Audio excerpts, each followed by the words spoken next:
Hello friends, trading Greeks में आपका स्वागत है। मैं आज आपको बताने वाला हूं कि एक्सेल से ट्रेडिंग हम कैसे करेंगे एलाइज ब्लू की एपीआई को यूज़ करके। तो उसका पूरा विवरण ए टू जेड बेसिक से कैसे करेंगे मैं आपको बताता हूं।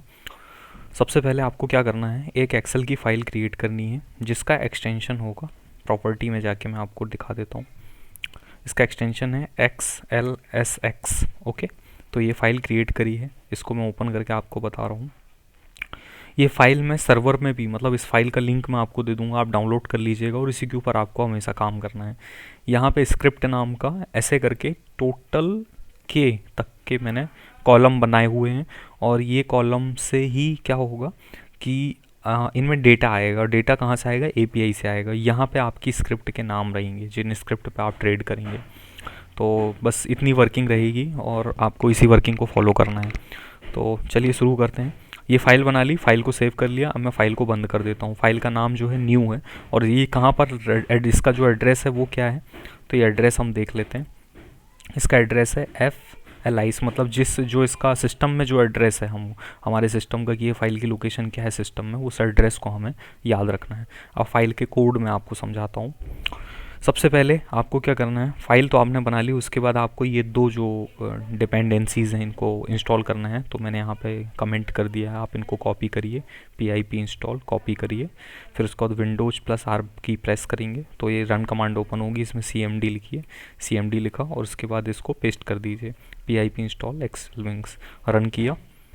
फाइल रन करने के बाद में फाइल ऑलरेडी मेरे सिस्टम में ऑलरेडी इंस्टॉल है, तो इसलिए सारी रिक्वायरमेंट सेटिस्फाई थी। पहला हमने इंस्टॉल कर लिया, फिर हमको एक्सेलविंग एड ऑन्स करना है, इसको भी हमने कॉपी किया। कॉपी करने के बाद सेम प्रोसेस फॉलो करेंगे।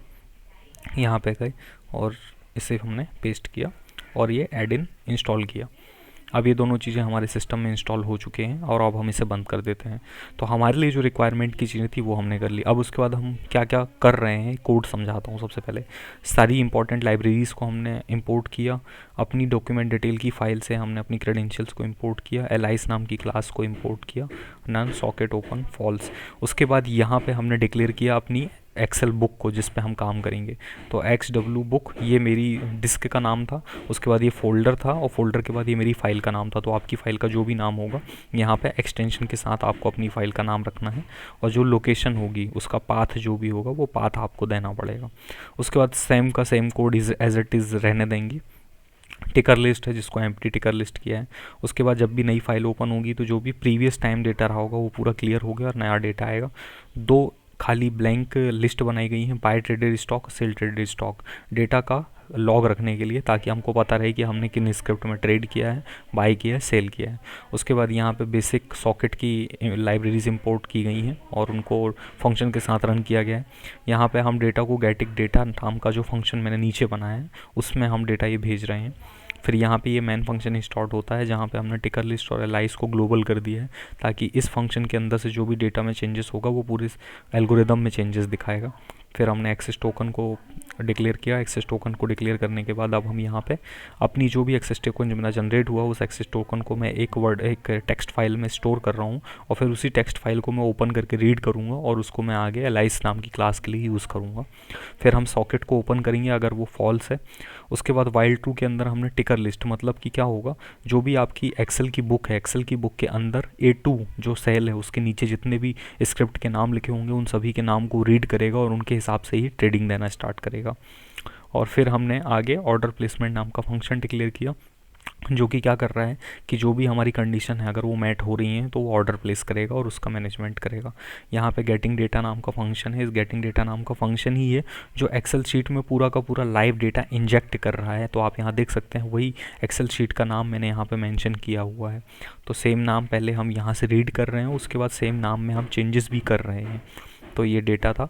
उसके बाद सेल की वैल्यू उसी का, मतलब जो भी स्क्रिप्ट होगा उसका ही पर्टिकुलर डेटा उसके सेल के सामने आएगा रो वाइज, तो वो डेटा रहेगा। ये कॉलम के नाम रहेंगे script lot size, LTP, high low, open, volume, condition, order type, quantity and order status, ये हमारे कॉलम्स रहेंगे और हम ये पर्टिकुलर डेटा उसमें हम इंजेक्ट करेंगे। उसके बाद ऑर्डर प्लेसमेंट में हमने क्या करा है, हमने मैनेजमेंट किया ऑर्डर का, बाय सेल का ऑर्डर किस तरीके से होगा। तो ये एलाइस के ऑर्डर हैं।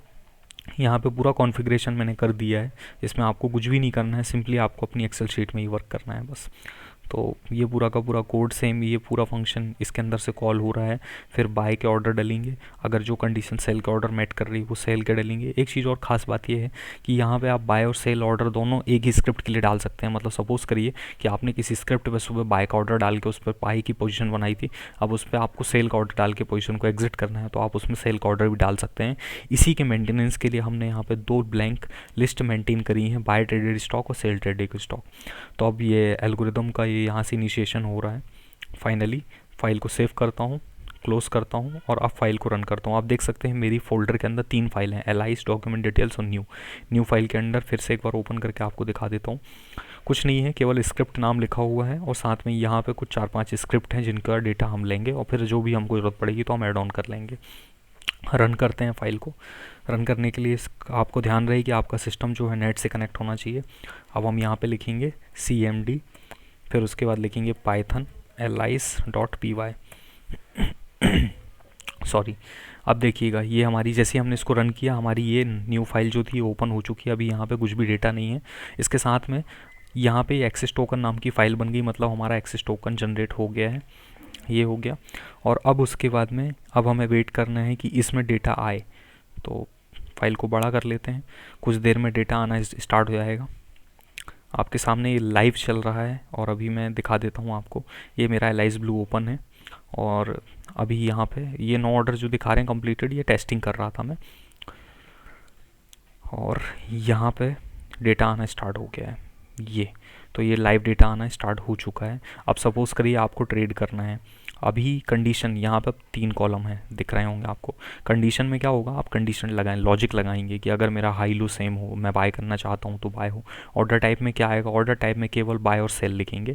क्वांटिटी में हमेशा ध्यान रखिएगा 0 क्वांटिटी होगी, ऑर्डर नहीं डलेगा, आपको एटलीस्ट 1 क्वांटिटी मेंटेन करनी है। ऑर्डर स्टेटस तब दिखेगा जब ऑर्डर सक्सेसफुली लग जाएगा। तो अभी जो स्क्रिप्ट हमने लगा के रखी हैं, यहाँ पे मैं 2-3 स्क्रिप्ट और जोड़ लेता हूँ। एक KEC जोड़ लेता हूँ, KEI जोड़ लेता हूँ। इनका डेटा भी कुछ समय बाद ऑटोमेटिक आ जाएगा, वो टाइम लेता है। पाइथन कोई बहुत फास्ट प्रोग्रामिंग लैंग्वेज नहीं है, Python is a slow programming language, इसलिए डेटा थोड़ा टाइम लेता है आने में। बाकी आ जाएगा थोड़ा देर, जब तक अपन टेस्टिंग करते हैं। तो अपन इनकी टेस्टिंग करते हैं। सपोज़ करिए एल्केम इंडस्ट्री थी या ऐप लिमिटेड था। ऐप लिमिटेड में मैं चाह रहा हूँ कि बाय का ऑर्डर डले। तो बाय का ऑर्डर डालने के लिए मुझे क्या लिखना होगा, ऑर्डर टाइप। ऑर्डर टाइप के अंदर आपको जाना है और ऑर्डर टाइप के अंदर जाने के बाद आपको सपोज़ करिए ये ऐप लिमिटेड है, तो मुझे यहाँ लिखना है बाय, कितनी क्वांटिटी, 1 क्वांटिटी, ये मैंने लिखा। ये ऑर्डर प्लेस हो गया, मतलब यहाँ पे ये आ गया। इसको मैं लाइव दिखाता हूँ आपको, लाइव देखने में और मज़ा आएगा। ये इस फाइल को छोटा कर लेते हैं, ये मैंने छोटा कर लिया। ये यहाँ पे देखते हैं। अब सपोज़ करिए कि मुझे अदानी पोर्ट्स में एक कंडीशन लेनी है। अभी करंट प्राइस 740 चल रहा है और मैं चाह रहा हूँ कि 741 पे बाय हो, तो मैं क्या कंडीशन रखूँगा। तो मुझे कंडीशन कुछ नहीं रखना है। सबसे पहले तो मुझे क्वांटिटी कितनी ट्रेड करना है, तो मुझे सपोज़ करिए मुझे 10 क्वांटिटी ट्रेड करना है, तो मैंने 10 क्वांटिटी लिख दी। उसके बाद मेरा ऑर्डर टाइप बाय या सेल कैसे होगा, ये कंडीशन के ऊपर डिफाइन होगा। तो हम इसकी मैपिंग करते हैं। मैपिंग करने के लिए मुझे बाजू वाला सेल सेलेक्ट करना है, तो जो भी वैल्यू कंडीशन कॉलम के अंदर आएगी वही सेम वैल्यू ऑर्डर टाइप के अंदर आएगी। ये हमने सेल कर दिया। अब उसके बाद में अब हमको यहाँ पे कंडीशन लिखना है। तो इफ़ कंडीशन रहेगी। लॉजिक क्या बोलता है कि अगर अदानी पोर्ट्स का प्राइस अभी कितना 741 चल रहा है, 741.50 के बराबर अगर होता है तो मेरा होगा बाय। तो बाय लिखेंगे हम, ये बाय लिखा। और अगर नहीं होता है तो फिर ये नन होगा, तो नन कर दिया और ब्रैकेट को क्लोज कर दीजिए। आप फिर से कंडीशन देख लीजिए, इफ़ का ऐसी लॉजिक लगता है। 741.50 के बराबर अगर LTP प्राइस आ गया मेरा, मतलब अदानी पोर्ट्स मेरा 741.50 आ गया तो वो बाय होगा, अदरवाइज़ नन रहेगा। और अगर मुझे सेल करना होता तो मैं बाय की जगह सेल लिख देता और ब्रैकेट क्लोज किया, एंटर कर दिया। अभी क्या आ रहा है, नन आ रहा है।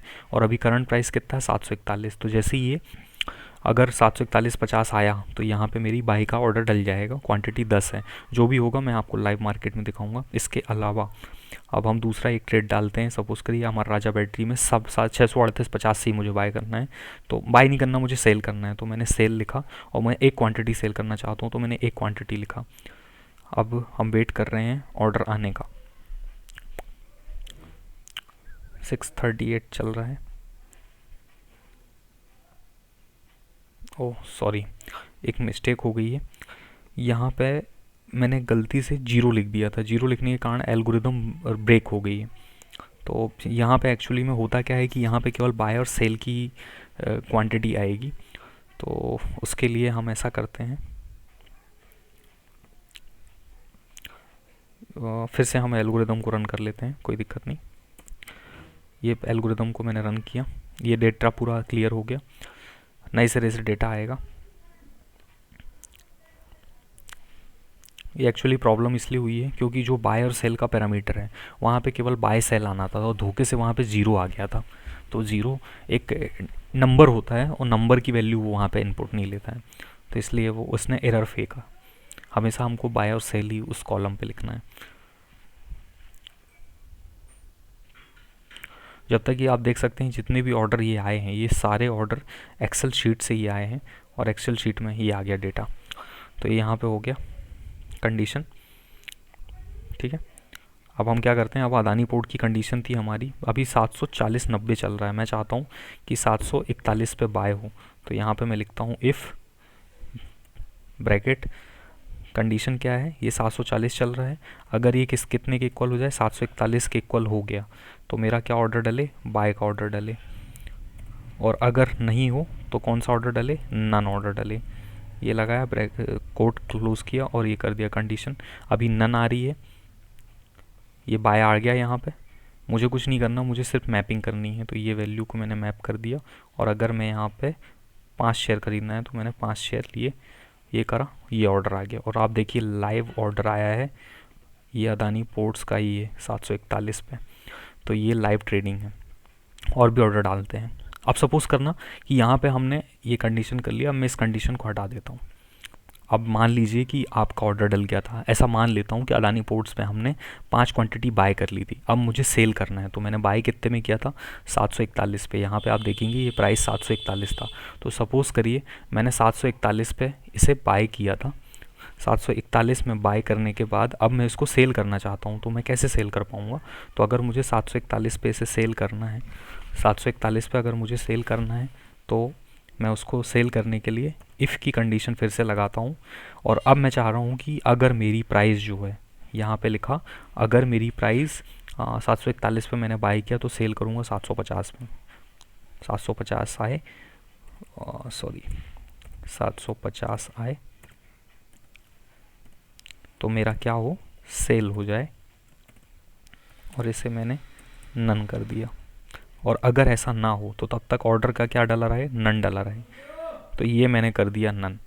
और अब इसको क्या कर रहा हूँ मैं, इसको वैल्यू सेट कर दी नन। अब जैसे ही ये 750 आएगा तो यहाँ पे सेल का ऑर्डर डल जाएगा क्योंकि अदानी पोर्ट मेरा बाय हो चुका है। अब उसके बाद सेम KEI था, अब सपोज़ करिएगा KEI है, KEI में अगर मुझे बाय का ऑर्डर डालना है तो मैं क्या करूँगा, तो मुझे कुछ नहीं करना, मुझे यहाँ लिखना है बाय। और यहाँ पे कितनी क्वांटिटी बाय करना है मुझे, 5 क्वांटिटी। मैंने 5 क्वांटिटी, ये बाय का ऑर्डर यहाँ पे आ गया और मुझे यहाँ पे दिख गया कि ऑर्डर प्लेस्ड बाय या सेल। तो इस तरीके से हम ट्रेड करेंगे। और आपको बस इतना ध्यान रखना है कि कोई भी डेटा में मैनिपुलेशन नहीं करना है। एक्सेल शीट को आप बंद करेंगे तो आपकी एल्गोरिदम रन होना बंद हो जाएगी। मैं आपको लाइव दिखा देता हूँ, ये एल्गोरिदम अभी चल रही है और आपको यहाँ अपडेट भी आ रही है। अगर मैंने इसको बंद करूँगा तो ये देखिए, ये पूछ रहा है सेव, डोंट सेव, ये एल्गोरिदम बंद हो गई। बस इतना ही करना है और आपके रोज़ ट्रेड डलते जाएंगे और आप एक्सेल से ईजिली अपने ट्रेड कर पाओगे। So thank you so much. Channel को सब्सक्राइब करें, अपने दोस्तों के साथ शेयर करें। कहीं कोई डाउट आता है तो आप कमेंट सेक्शन में लिखें, मैं डेफिनेटली आपकी हेल्प करूँगा।